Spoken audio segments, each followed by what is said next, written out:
And an elder asked John, who are these? And John says, I don't know, you know, sir.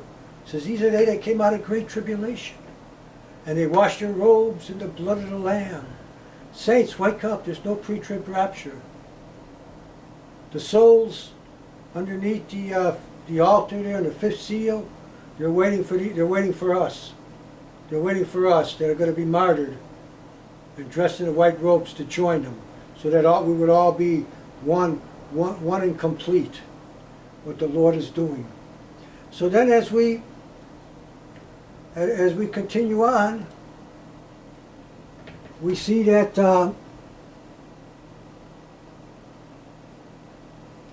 God is going to do great and mighty things here. Great and mighty things. Let me see, next chapter, Revelation 8. And when he had opened the seventh seal, there was silence in heaven about the space of half an hour. And I saw the angels which stood before God, and to them were given 7 trumpets. Now I'm going to say something here. There was a delay in chapter 7, when the angels were going to go out and start pouring out their judgments. God says, whoa, we're going to seal the servants first. All right? And then there's a great multitude also that are martyred, that come out of great tribulation. And so there was silence in heaven for about the space of half an hour. You know something, saints? I believe that the nomination of President Trump, whether he be good or bad, whether he be part of the New World Order or not, forget all those things. God uses who he wants, when he wants, how he wants. He did the same thing with many people in the past, King Nebuchadnezzar, Cyrus, and Xerxes, all through history. He raises up presidents, he brings them down, he raises nations, he brings them back down. And so God knows what he's doing.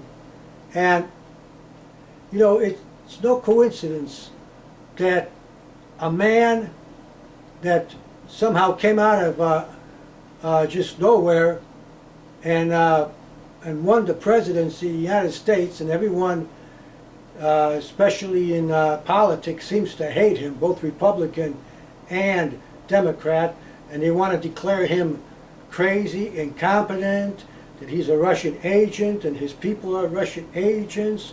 And why is this going on? Why is this so hard? Why is this being pressed like this? It is because this is that time where there's a period here that you and me can still operate while it's daylight, while they're not cracking down the guillotine on our necks with a Muslim sword to take off our necks yet, when they're not putting us in prison and pulling us up in front of their world courts and their synagogues to put us to death, like it says in Matthew 24, they shall afflict you and kill you, and you shall be hated of me of all nations. Of all nations. If they hated me, they're going to hate you. If they persecuted me, they're going to persecute you. So we are in the time period here before the storm breaks loose, man. Before it all starts happening. This is the time, saints, where we need to preach the gospel. We need to be faithful. We need to get ready and to prepare ourselves. Pastors, prepare your churches for the bloodshed that's about to come on the earth. Prepare yourselves, saints. Hear what the Spirit is saying unto the churches. This is very serious business. And then after that period is over, that's why I don't believe a man getting elected with the name of Trump, and the next one is the 6th seal is open with the great earthquake and the 7th seal, and then the angels prepare to sound 7 trumpets.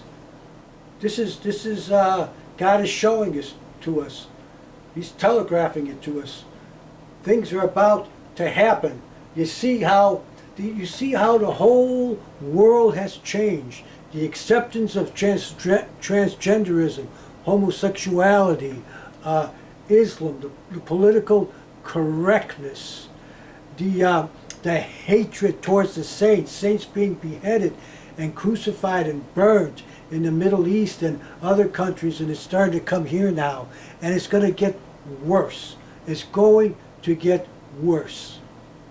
And so, we're not going to with guns and tanks. We're not going to win and keep the devil from appearing as Antichrist and stopping all this. All right, because in order for us to do that, the church would have to completely, totally repent, and then maybe God would hold it back some more.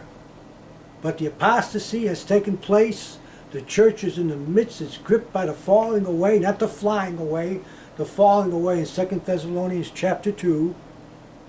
And so now you know what's restraining the appearance of the Antichrist. The church, when it was holy, when it was on fire, when it wouldn't allow the things that are going on today, held back this mystery of iniquity, the spirit of Antichrist, and him from appearing.